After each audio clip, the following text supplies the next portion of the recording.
Yeah. Well, thank you all, and Kim, especially thank you for inviting me to join your board meeting.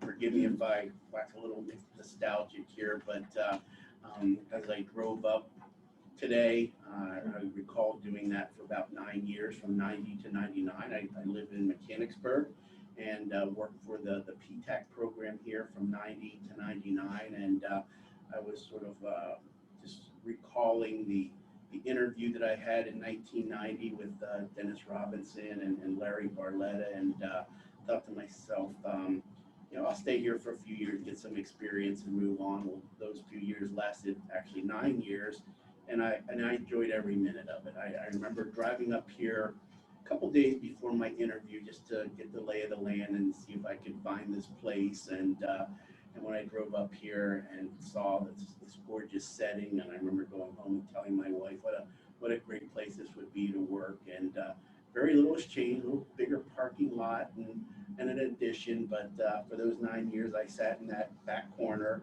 Rose, is that where you are now? And we had 3 people crammed into that office for those almost 9 years till the addition was added. And those were some great times, and it really introduced me to the world of ARC and economic development, and learned from some of the best colleagues here. And then I had the good fortune of moving on to the Commonwealth, and I've been there for 23 years. So I have very fond memories and always enjoyed coming up here. So Betsy took a lot of my thunder, but I'll give a little bit more background and really try and push the ARC program even more.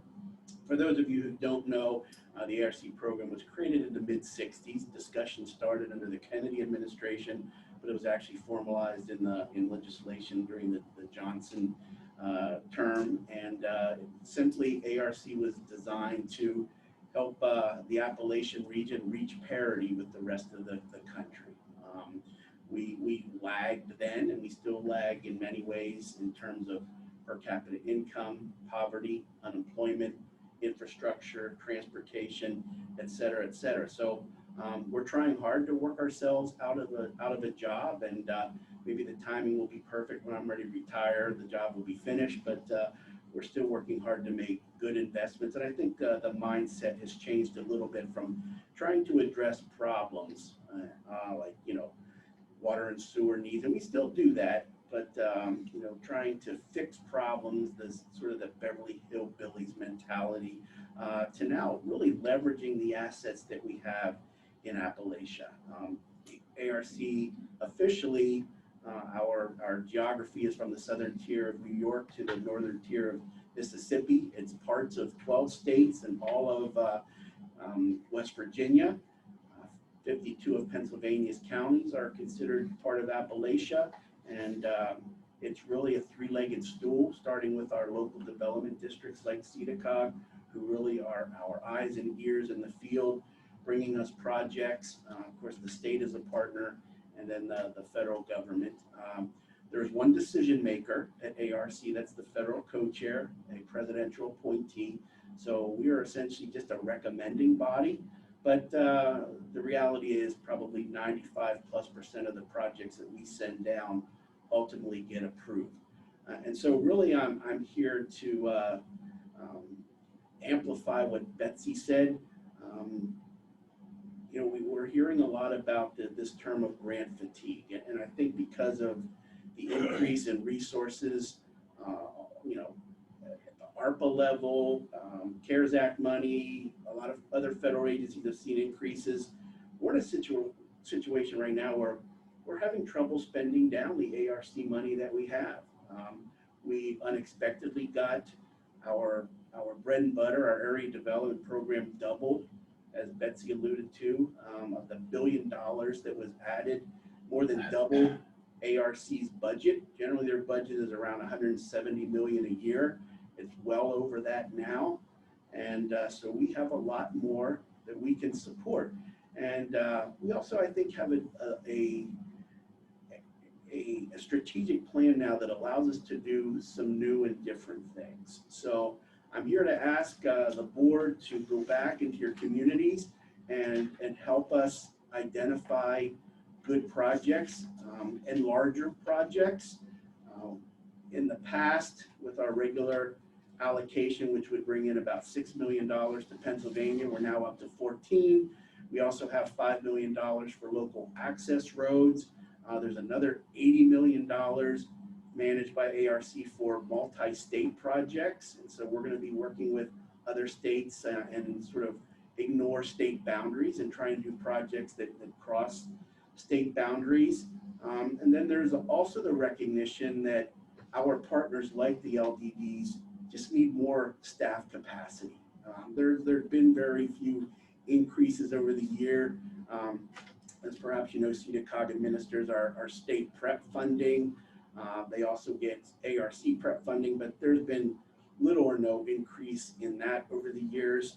SEDA-COG also administers our Engage program to reach out and proactively call upon companies. So we've sort of been working on a shoestring, and so that means our partners are working in the same way. So a couple months ago, we were fortunate to receive a $200,000 grant from ARC to SEDA-COG to help them increase their staff capacity. And really it's designed, excuse me, to help identify these additional projects that we're looking for, and not only for ARC, but some of the other federal agencies that have increased funds. So the good news is ARC is really flexible in terms of the types of projects we can do. We simply like to say, if it moves the needle forward to help citizens, communities, businesses, local governments, we can probably get it through. Each year we will do a wide range of projects, from basic infrastructure. We'll still do water and sewer projects. But some of the things that I think we can focus on more are outdoor recreation activities, tourism related projects. We can do education, health projects, of course, business technical assistance, and it runs the gamut. So we seek your help. If you have a need that you think might fit the ARC program, please reach out to Betsy and have a conversation with her. Like she indicated, we used to have an annual round of pre-applications submitted to us, but because of the funding that we have available, we asked for a second round, and we always will accept project ideas, and we'll be able to move them forward if they fit administration priorities, and we think that we can get ARC to approve them. So a couple other things. ARC has a program to support substance use disorder projects, especially those that affect the workforce ecosystem, trying to get folks who have had drug abuse problems, get them back into the workforce. So treatment issues, soft skill training, etc. And again, these programs haven't been oversubscribed. There haven't been many applicants. There was $15 million available. The Commonwealth of Pennsylvania had 3 applications submitted. 2 of them were awarded. And so when the next round comes, we'll be pushing hard to try and get our share of that funding as well. So again, I'm just trying to articulate that we have money sitting in the bank, unused. It's not use or lose money. So there's no great pressure, but no one likes to go to Congress and say, you know, you gave us this money, but we couldn't spend it. And there's always the danger that they'll yank it back. So I think that the need is still great. I think we probably need some additional creativity on the types of things that we can support. And we seek your help in helping to publicize the program. So I'd be happy to answer any questions or any comments that you might have. What type of programs do you fund for drug treatment? Yeah, these are the ones that we have seen so far, and there's been 3 rounds, are treatment facilities that are then preparing the individuals to get back out into the workforce. You know, these are folks that probably have lost their jobs because of substance abuse. They've been in treatment to take care of that, but now they need some of the skills, some training to get back into the workforce. So this would fund the staffing? Absolutely, yep. Especially if there's workforce training involved. those are the typical projects that we see. Also see, and they don't have to be large projects. The one that was awarded here is a coffee shop that is working to get folks back into the workforce, train them how to work with the public, make sure they know how to get up in the morning, get to work on time, do their job, those sorts of skills. So it doesn't necessarily have to be training them to be rocket scientists, just encouraging them, training them to have healthy habits, especially workforce habits, so that they can retain their job. And then the treatment facilities will continue to monitor their drug abuse problems. Private companies, though, are not eligible for ARC funds directly, but we can work with private companies as long as the grant funding goes towards nonprofits or public agencies. Kind of throw me a little bit when you say facility. Is this Many times they're nonprofit drug treatment facilities. That existing? Exactly. But there would be no reason why ARC wouldn't consider a new treatment facility if there's a gap in service in a particular region. Or an extension of service? Absolutely. Absolutely. We actually have one program right now. It's rebooting the workforce, and it's with the Grant Central PA and Geisinger are working on people in recovery and bringing them into the workforce as well. That's a project that's ongoing. But we can talk about other projects that are around the region that might make sense. Yeah, for a state the size as ours, even with only partial state covered by the ARC program, Kentucky and West Virginia received half of the awards because they generated a lot of applications. 30 applications, they received 15 awards. We received 2. We need to fix that. Pennsylvania has a drug abuse problem in our rural areas. And so I know that there are treatment facilities. I think part of the issue is many of our traditional partners that we work with don't work with some of these organizations. I think it's a little bit of giving this program more exposure, letting them know that that resource is available, and then helping them to prepare strong applications. I think you're probably right on the money with that, because I think just my limited knowledge of some of the other local development districts in other states have a different makeup of the types of functions and in their operations, and some of them are more on the social services side. Many of them on the south are more on the social services side, so they have that direct connection, whereas we don't typically have that up here in Pennsylvania. So it's like you said, developing that relationship and getting the word out to be able to help those types of entities. So it's an annual program. It closed a couple months ago, so we have time to begin the search for potential applicants. I would suggest perhaps, Betsy, if you would share some of the details on the program, and then it's time to sort of knock on doors and get folks prepared for the next round, which probably will occur early next calendar year. Any other questions? Anything else you would want to highlight in terms of what you're seeing in terms of the broadening of ARC's definition of what they fund? I mean, not to spend a lot of time, but just if there's anything from your perspective that we're either not hitting in our region or even the Commonwealth, the types of things that we could get funded that we're not thinking about. No, that's a good question. With every administration change, there are new opportunities, and this our current ARC federal co-chair is Gail Manchin of West Virginia, and the tone and message that she has sent is that she will do things that we couldn't do previously, such as early education programs, child care programs, again, more tourism projects. Last federal co-chair was a little more strict in terms of the types of projects he was willing to sign off on. And so I think that there's an opportunity to do new and different things. We have a food bank project that we're submitting to ARC, which is something that we couldn't have done probably in the past. Again, we had a couple of tourism projects that were rejected previously. So we have yet to have anything since she's been on board for about a year, get rejected. And so I think the sky's somewhat the limit here. The thing that we'll always ask, and this is really true of sort of outdoor rec, park-related projects, trail projects, is there need to be an economic benefit. They won't do a park just because it'll be nice for the citizens to have some green space. As important as that is, we have to connect it to the likelihood that the local businesses will benefit because of increased traffic, increased visitors. So that's always the caveat on projects, that we need to somehow demonstrate that the businesses will benefit. There'll be increased visitors coming who will spend money in the area.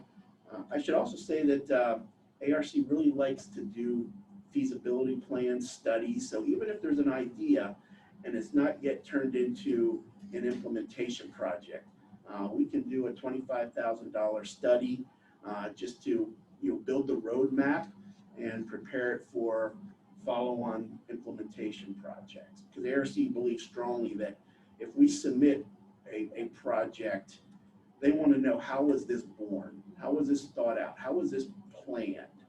And I know with Kim's experience in planning, she knows the importance of that. And so they're always willing to support those types of projects. The other thing I should mention is another pot of money that I failed to discuss was about 7 or 8 years ago, the federal government added money to the ARC budget to support communities in coal impacted regions. And it's probably no surprise that the major ARC coal impacted states are Pennsylvania, West Virginia, and Kentucky. And so that is always an annual RFP. SEDA-COG region has received a number of power related awards, but as a program grows older and you've already sort of gotten the low hanging fruit, it's even more important to think of ways we can spend those monies. Congress likes the program. The president's budget and Congress generally funded at about $50 million a year. Again, it is a competitive program where the applications are submitted directly to Washington, but we do have a role in the scoring process, and that will be released again probably next spring for the next round of power funding. Right now, the ones that have been submitted this year, and Pennsylvania had about 37 applications from across the state that were submitted, and our fingers crossed that we'll receive a significant number of those awards. And again, coal impacted doesn't mean you need to be in an area where coal mining was being done and those mines have been shuttered.